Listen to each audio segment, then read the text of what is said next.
এই সরকার কি সব দাবি দাওয়া পূরণ করবে? বিগত এই 17টি বছর আওয়ামী লীগ সরকারে ছিল, তখন কি এই দাবি দাওয়াগুলি আসতে পারতো না? এখন আবার যদি আমি কয়েনের উল্টো পিঠ দেখি যে কি হয়েছে, এই সরকার তো বলেছে আমরা ডিসেম্বরে ইলেকশন দেব বা কয়েকদিন পরে দেব, তো এই ডিসেম্বর পর্যন্ত কি এই সরকারকে স্বস্তিভাবে যেতে দেওয়া যায় না? আওয়ামী লীগ ভিন্ন পথে এই ডিস্টার্বেন্সগুলি ক্রিয়েট করছে।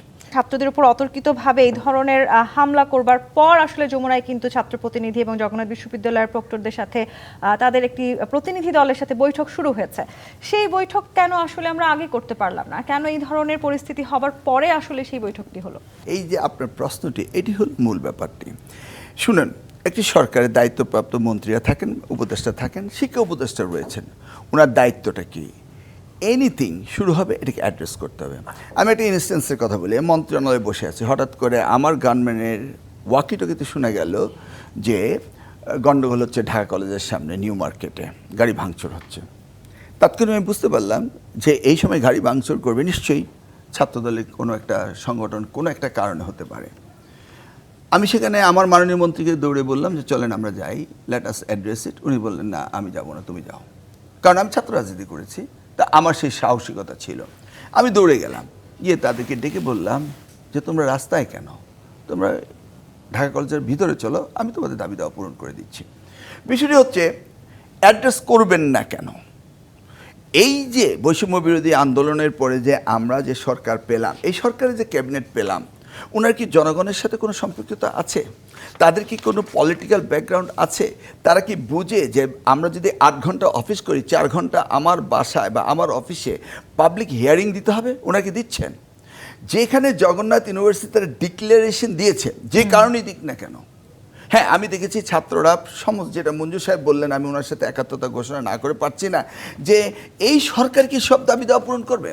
নগদ পেমেন্টে 500 টাকা পর্যন্ত ক্যাশব্যাক আর লেনদেনে প্রতিদিন ডিপ ফ্রিজ এবং ঘন্টায় ঘন্টায় এসি টিভি সহ দারুণ সব গিফট। আসনতলে জগন্নাথ ইউনিভার্সিটি আমাদের সময় আমরা করেছিলাম।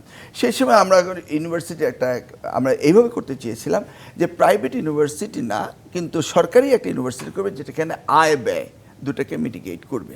জগন্নাথ ইউনিভার্সিটির টিউশন ফি বেশি হবে, আমরা ওইভাবে এটা করেছিলাম। পাবলিক ইউনিভার্সিটির সাথে একটা কম্পিটিটিভ এনভায়রনমেন্টে রেখে আমরা পাবলিক ইউনিভার্সিটিগুলি নিয়ন্ত্রণ করার জন্য এটাকে আমরা করেছিলাম। হ্যাঁ, সেটাকে রেসিডেন্সিয়াল ইউনিভার্সিটি বলা হয়নি। রেসিডেন্সিয়াল রয়েছে, জাহাঙ্গীরনগর রয়েছে, ঢাকার ইউনিভার্সিটি রয়েছে, চিটাগাং রয়েছে। যে সমস্ত ছাত্ররা মনে করে রেসিডেন্সিয়াল ইউনিভার্সিটি স্যার আমরা পড়তে পারবো না, তারা সেখানে যেতে পারে। That's not the point. Point হলো তাদের অনেকগুলো হল রয়েছে অ্যাবান্ডেন্ট, যেগুলি সরকার দখলও করে দেয়নি।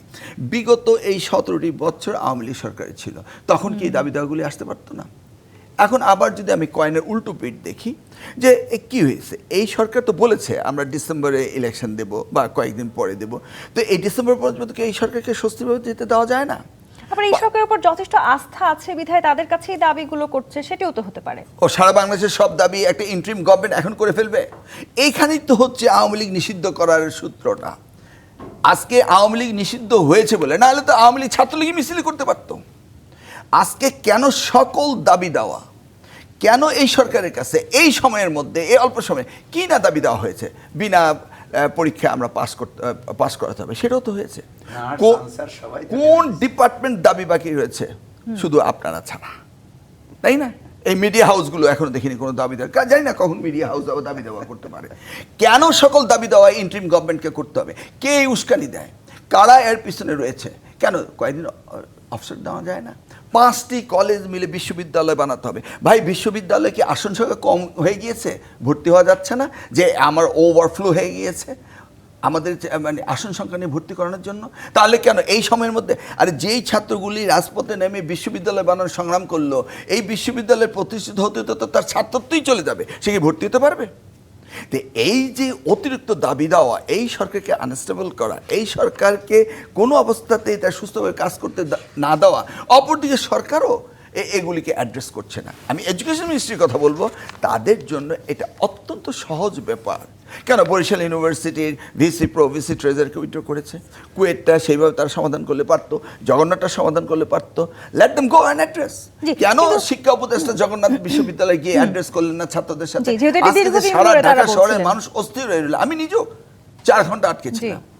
হাউবার এগুলি হচ্ছে কি গভর্নমেন্ট অ্যাড্রেস করছে না, আর আওয়ামী লীগ ভিন্ন পথে এই ডিস্টার্বেন্সগুলি ক্রিয়েট করছে।